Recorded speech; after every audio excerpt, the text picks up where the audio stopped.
Hi, I'm Dr. Greg Gillespie at Gillespie Dentistry here in Vancouver, Washington, and I'm here for tips and tricks from a pro for cable cur. Today's topic, cementation. As dentists, we have a tough decision to make every time we do a cementation procedure, and that's to decide which cement should we use. Oftentimes we might think, well, I'm going to start with a ceramic. If it's an Emax restoration, I'm going to use one type of cement. If it's a zirconia restoration, I'm going to use another type of cement. And then we might decide how we're going to make that cement work with the tooth. My tip for you today is to give you a sequence to decide how to choose the right cement every time. My recommendation is that we use the prep design to be the key determinant on which cement we should use. That's how I've found success in my practice. So with my prep designs, I essentially divide them into two categories: a retentive type of prep design and a non-retentive type of prep design.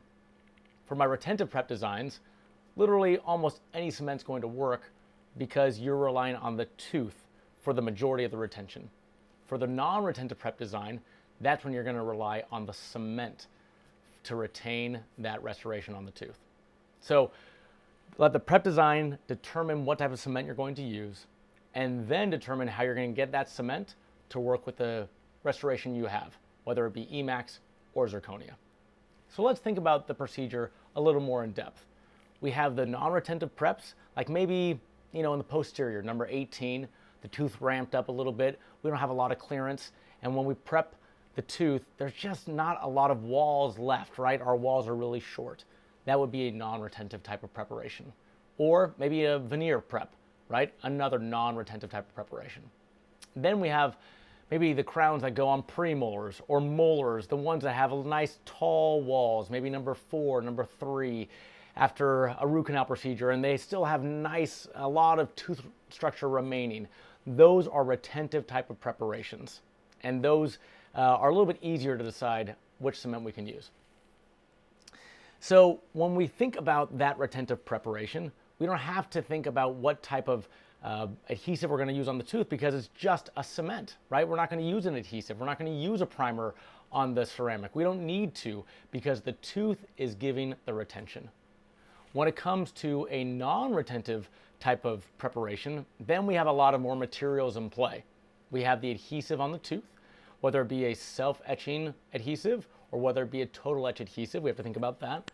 Then we have the type of cement we're going to use, whether it's going to be a dual cure resin cement or a light cured resin cement, right? Or then the primer that goes with the ceramic. Is it going to be a zirconia specific primer, or is it going to be an all ceramic primer that we're going to be using?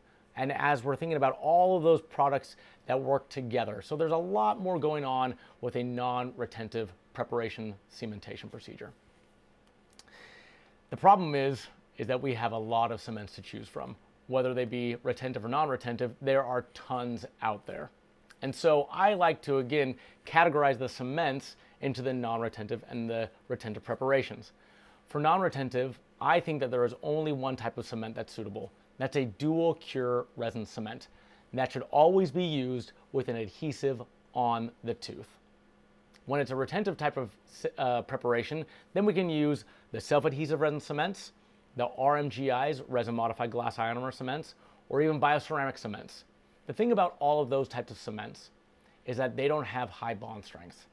And so they can't be used in the non-retentive category. They can only be used in the retentive category because it's the tooth that's providing the retention. And the cement is, again, the cement can be used in basically any type.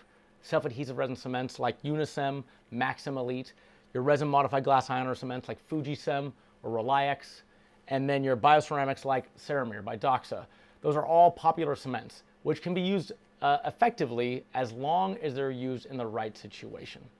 So, Kerr's lineup of cements are fantastic.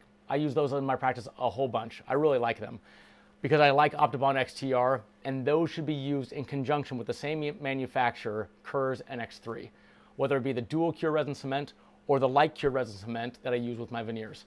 I love those cements. When I need my just retentive preparations, then I can start using a self-adhesive resin cement like Maxim Elite Chroma or Nexus RMGI. But remember, the most important thing is to use the prep design as the determining factor of which cement you are going to use in your cementation procedure. In summary, remember to use the prep design as the main factor to determine what cement you're going to be using in your cementation procedure. That's helped me be successful in my practice. Hope that can help you out too. Thanks so much.